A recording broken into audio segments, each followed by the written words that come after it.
Hey everybody, it's Holly Fogel, the 1 Hour Coach with Tuesday Tips with Heather and Holly.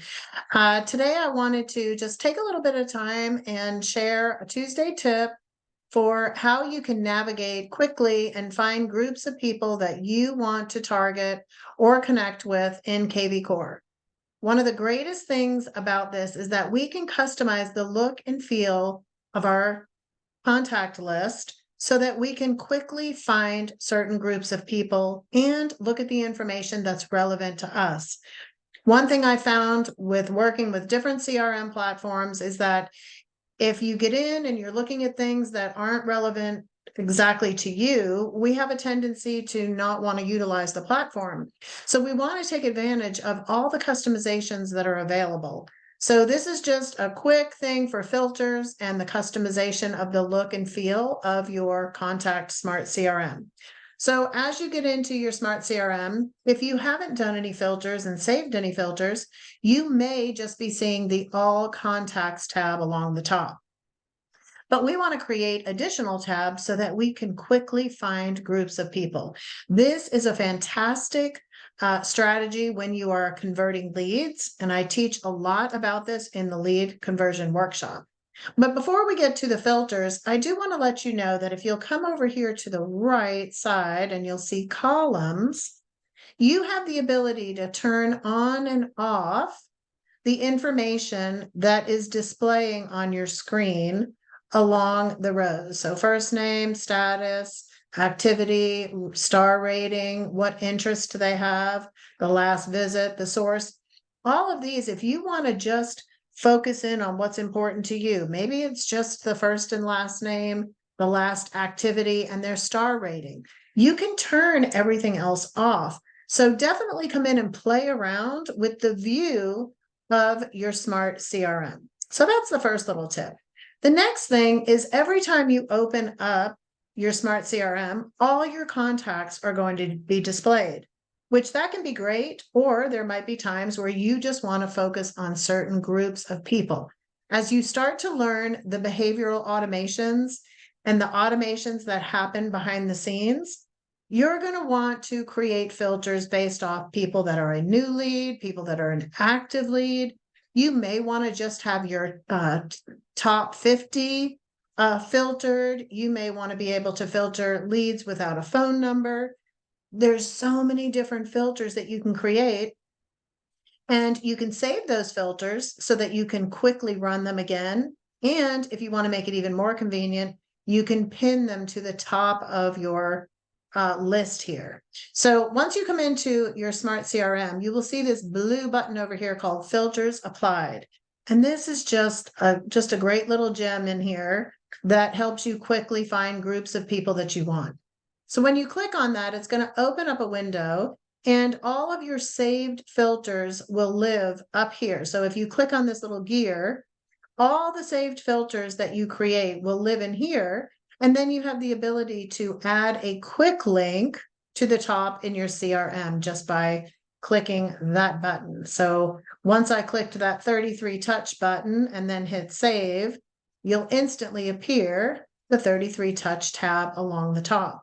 Some of the filters you may just want to be able to get to quickly, but you're not so concerned about having them, at the top here. It might not be one of the quick things that you need to get to. So as you look at this list, you will need to scroll down. I can create filters of just folks that are in my sphere.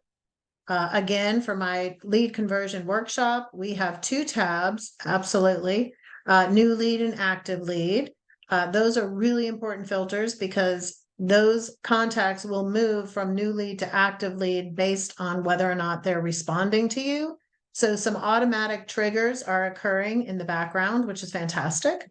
But you're also able to come down here and search on additional fields to create these filters. So you have the assigned users, but then under contact details, this is great. If they're a buyer or a seller, if they have a particular hashtag. This is a popular one for the 33 Touch program that we promote. There's a fantastic webinar that Tavia did in Remax University on the 33 Touch program. And that's just designed to make sure you stay in touch with your very best people. So you may want to hashtag those folks and put them to the top of the list so that you can always work within those 50 relatively quickly.